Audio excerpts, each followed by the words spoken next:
ይሄን ቆንጆ ወጣት ተመለከታችሁት? እኔ አሁን ስለሱ ብዙ ላወራችሁ አይደለም። ወጣት ሆናችሁ በአፊያ ሆናችሁ ግን ደግሞ መጥፎ አህዋል ላይ ደስ ማይል አህዋል ላይ ያላችሁ ካላችሁ ይሄን ቪዲዮ አላህ ለሰበብ ይሆናልና እናንተ ጋር ያደረሰው እስቲ ቆም ብላችሁ አዳምጡኝ። እንግዲህ ጀነትን ፍለጋ እንደምታውቁት ከድሮ ጀምሮ ሰዎች እየለፉ ነው። የድሮውን ብዙ ታሪክ ሐዲስ ምን እየተወራልን ቀልባችን አልሰማም።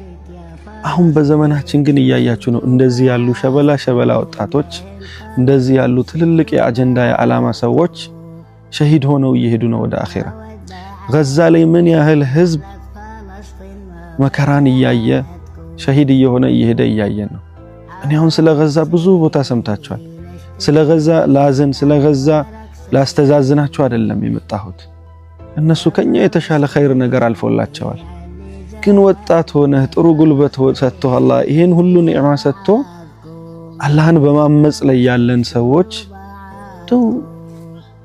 እነሱም ጀነትን ነው የሚፈልጉት፣ እኛም ጀነትን ነው የምንፈልገው። ትንሽ አያሳፍርም? ትንሽ አይከብድም? ማልቀስ ለኛ ነው ወላሂ።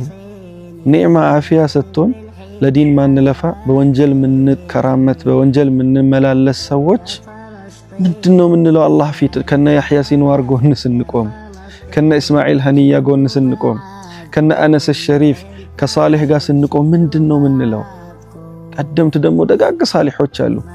እነሱም ጀነትን ፍለጋ ነው ይሄን ሁሉ መከራ እያዩ ያሉት። እኛም በዚህ ወንጀል ማአት ውስጥ ሆነን ጌታ የእውነት ጀነትን እየፈለግን ነው እንለው ይሆን? እንንቃ ወጣቶች። ገዛ ሸሂዶችን እያመረተች ነው።